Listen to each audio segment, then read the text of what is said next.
देश के माननीय प्रधानमंत्री श्री नरेंद्र मोदी देश विदेश के लोगों से अपने विचार साझा करेंगे कार्यक्रम मन की बात में सुबह 11 बजे, जिसके फौरन बाद कार्यक्रम मन की बात का डोगरी अनुवाद सुनवाया जाएगा। और ये डोगरी अनुवाद आप रात 8 बजे एक बार फिर सुन सकते हैं। एक और सूचना जो हमें भारत के सर्वोच्च न्यायालय से प्राप्त हुई है। भारत के सर्वोच्च न्यायालय द्वारा 29 जुलाई से 3 अगस्त 2024 तक विशेष लोक अदालत सप्ताह का आयोजन किया जा रहा है, जिसमें आपसी सहमति तथा समझौते के आधार पर मामलों का निपटारा किया जाएगा। सभी संबंधित पक्षकारों, अधिवक्ताओं तथा सरकारी गैर सरकारी प्रतिष्ठानों से अनुरोध है कि वे इस सुनहरे अवसर का लाभ उठाएं। विशेष लोक अदालत में सशरीर अथवा आभासी रूप से शामिल होकर समझौते की प्रक्रिया में भाग ले सकते हैं। लोक अदालत के फायदे: त्वरित समझौता और विवादों का निपटारा, अंतिम और निष्पादन योग्य पुरस्कार, विवादों का लागत प्रभावी समाधान, कोर्ट की फी की संपूर्ण वापसी। आप अपने निकटतम राज्य, जिला, तालुका कानूनी सेवा प्राधिकरण से भी संपर्क कर सकते हैं। जानकारी वेबसाइट https://www.sci.gov.in/ पर उपलब्ध है। और अब समाचार। विकसित भारत हर भारतीय का लक्ष्य, राज्यों की होगी सक्रिय भूमिका, कहा मोदी ने। प्रधानमंत्री नरेंद्र मोदी ने दिल्ली में नीति आयोग की 9वीं बैठक में कहा कि देश को 2047 तक विकसित राष्ट्र बनाना हर भारतीय की महत्वाकांक्षा है। एफडीआई के लिए राज्यों के बीच प्रतिस्पर्धा होगी। नीति आयोग बनाएगा रेटिंग व्यवस्था। गरीबी उन्मूलन के लिए गांव के स्तर पर बनेगी रणनीति। जनसंख्या नियंत्रण के साथ जनसांख्यिकीय लाभ पर दिया जाएगा ध्यान। कुपवाड़ा के मच्छिल सेक्टर में नियंत्रण रेखा पर सुरक्षा बलों ने बैट हमले को नाकाम कर एक पाकिस्तानी घुसपैठिया मार गिराया। कैप्टन समेत सेना के 4 जवान घायल। जवानों की गोलीबारी पर 2 आतंकी पीओके भाग गए। बाबा बर्फानी के दर्शनार्थियों का आंकड़ा 29 दिन में 4.5 लाख पार, जिसने तोड़ा पिछले साल का रिकॉर्ड। पवित्र गुफा में शनिवार को 7,145 श्रद्धालुओं ने हाजिरी लगाई। अब मात्र 19,000 रुपए में लगवाएं सोलर रूफटॉप। प्रदेश प्रशासनिक परिषद ने जम्मू कश्मीर में अतिरिक्त सब्सिडी को दी मंजूरी। प्रधानमंत्री सूर्य घर बिजली योजनाओं को बढ़ावा देने के लिए बड़ा कदम।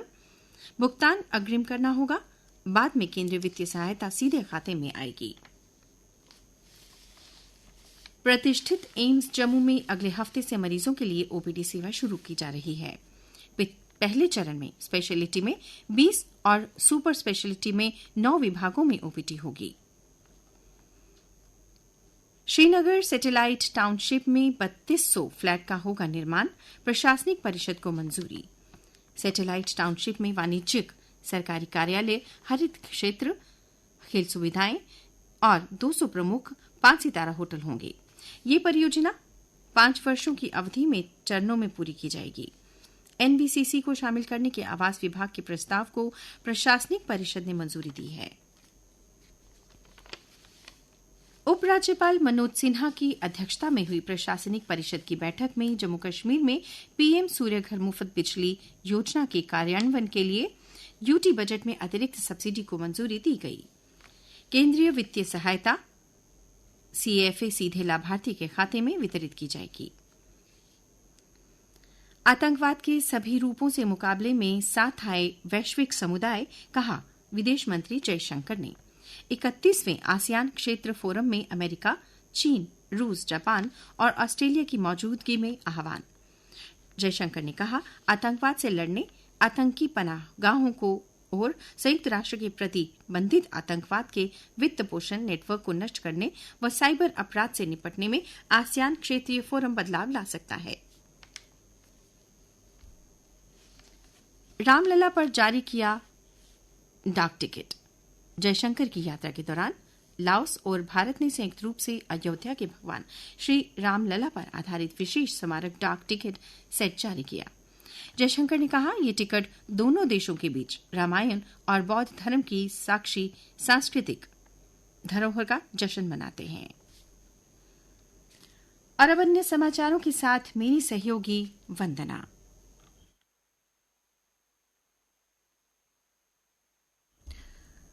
धन्यवाद रजनी।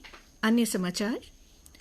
अमृत स्टेशन योजना के अंतर्गत 266 करोड़ की तैयारी हो रही रेलवे स्टेशन की नई इमारत, नरवाल की तरफ से बनाया जा रहा नया प्रवेश द्वार, मिलेगी लिफ्ट व एस्केलेटर की सुविधा, प्लेटफॉर्म बढ़ने से दूर होगी दुविधा। डीसी जम्मू सचिन कुमार वैश्य ने शनिवार को उप जिला अस्पताल आरएसपुरा का औचक निरीक्षण किया। उन्होंने अस्पताल की सुविधाओं और सेवाओं की समीक्षा की। चैम्बर ऑफ कॉमर्स के शिष्टमंडल ने केंद्रीय राज्य मंत्री मेघवाल से मिलकर कई मुद्दों पर चर्चा की। कहा, नई औद्योगिक इकाइयों की तर्ज पर मौजूदा को भी सभी रियायतें दी जाएं। 3 अगस्त को होने वाला जम्मू विश्वविद्यालय का दीक्षांत समारोह स्थगित कर दिया गया है। इस संबंध में जम्मू विश्वविद्यालय रजिस्ट्रार द्वारा एक अधिसूचना जारी की गई। प्रसिद्ध मचेल यात्रा जारी। तीसरे दिन दर्शन के लिए पहुंचे 2758 श्रद्धालु। धारा 479 में पहली बार अपराध करने वाले की समय पूर्व रिहाई का प्रावधान। वन्य जीव संरक्षण विभाग के कर्मियों ने लगाए पौधे। एक पेड़ मां के नाम पर पीपल, अंजीर और बरगद के 130 पौधे लगाए गए। जम्मू में और बढ़ेगी सुरक्षा। केंद्र ने बीएसएफ की बटालियन भेजी।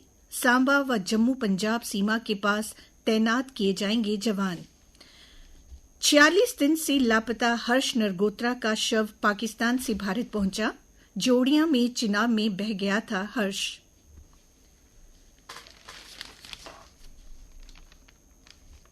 विश्व स्वास्थ्य संगठन ने चेताया है कि हेपेटाइटिस बी और सी का खतरा बढ़ रहा है और इससे 3500 जानें जा रही हैं।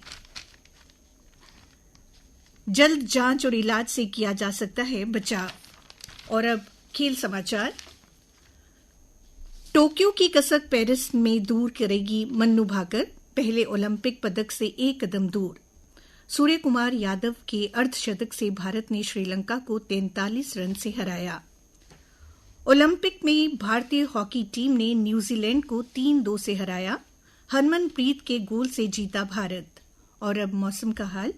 मौसम विज्ञान केंद्र के अनुसार रविवार को प्रदेश के कुछ हिस्सों में बारिश हो सकती है। कल का अधिकतम तापमान 35.1 डिग्री सेल्सियस और न्यूनतम 27.5 डिग्री सेल्सियस रिकॉर्ड किया गया।